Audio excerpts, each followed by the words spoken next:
Madinah dulu zaman Nabi, lihatlah Masjid Nabawi. Jadi segede ini cuman kota Madinah itu dulu ya. Nah kalau sekarang sudah perluasan luar biasa sampai ke daerah Kufa itu sudah masuk kota Madinah juga ya. Jadi Masjid Nabawi dulu dikenal dengan cuman sebesar 50 meter ya, 50 kecil ya. Kalau lihat kita, alhamdulillah yang bapak-bapak ya sudah masuk Raudhah subuh, bahkan dapat sholat subuh. Nah itu segede itu cuman Masjid Nabawi dulu. Jadi kecil, nggak terlalu gede.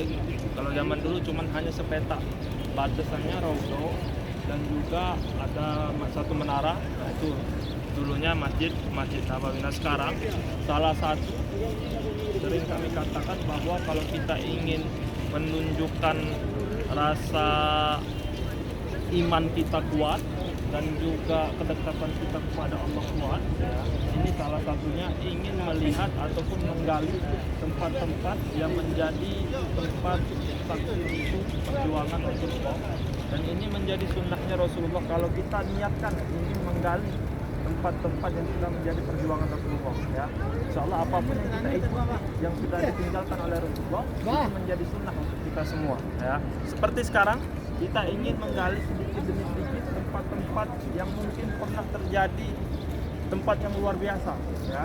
Salah satunya ini kita lihat masjid ya. Sekali lagi kami bilang bahwa dibuat masjid untuk melestarikan sejarah.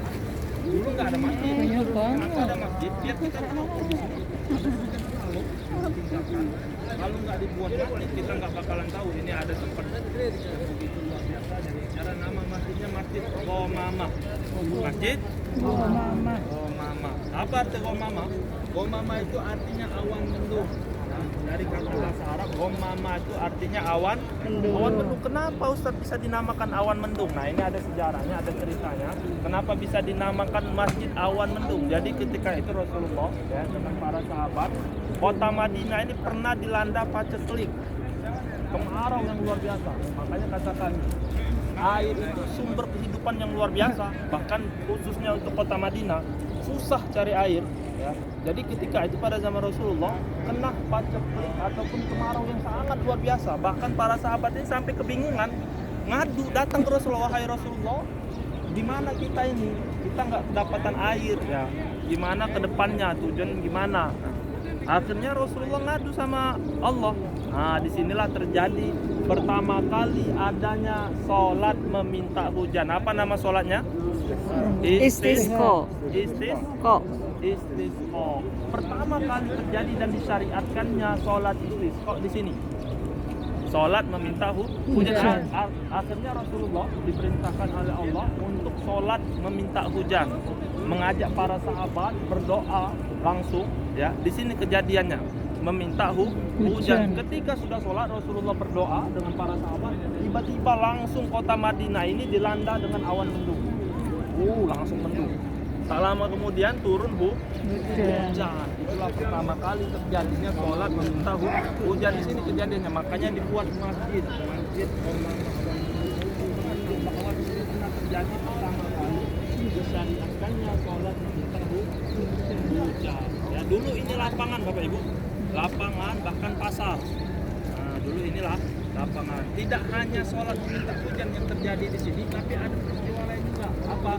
Disinilah tempat Rasulullah dengan para sahabat sholat Idul Fitri dan Idul Adha untuk yang pertama kalinya. Kenapa sholatnya di lapangan? Kok di lapangan? Padahal ada masjid. Masjid Nabawi tetap ada Masjid Nabawi. Tapi kenapa Rasulullah sholat Idul Fitri sama Idul Adha hanya di lapangan? Nah inilah kalau kita lihat di Indonesia juga banyak kalau Idul Fitri di lapangan. Ini mengikuti Rasulullah. Sunnahnya kalau sholat Idul Fitri atau Idul Adha itu di area lapangan yang besar. Nah itu sunnahnya kalau sholat Idul Fitri sama Idul Adha sholatnya di lapangan. Karena Rasulullah ketika itu pertama kali sholat Idul Fitri di sini. Ini dulu lapangan ya, pasar. Jadi bukan di Masjid Nabawi tapi di lapangan. Jadi pertama di sini terjadinya sholat meminta hujan. Ditambah lagi pertama kali terjadinya sholat Idul Fitri dan Idul Adha ya. Luar biasa kita datang ke sini menggali sedikit demi sedikit, mudah-mudahan kita mendapatkan keberkahan dari para sahabat yang berdoa, dari Rasulullah yang berdoa di sini ketika meminta hujan. Kita tidak tahu, mungkin di tempat kita menginjak ini tempatnya Rasulullah ketika berdoa. Mudah-mudahan mudah-mudahan kita mendapatkan syafaatnya Rasulullah SAW. Lihat sebelah sana ada masjid kecil juga. Lagi-lagi kenapa dibuat masjid? Untuk mengingat bahwa pernah terjadi sesuatu di sana. Itu namanya Masjid Abu Bakar.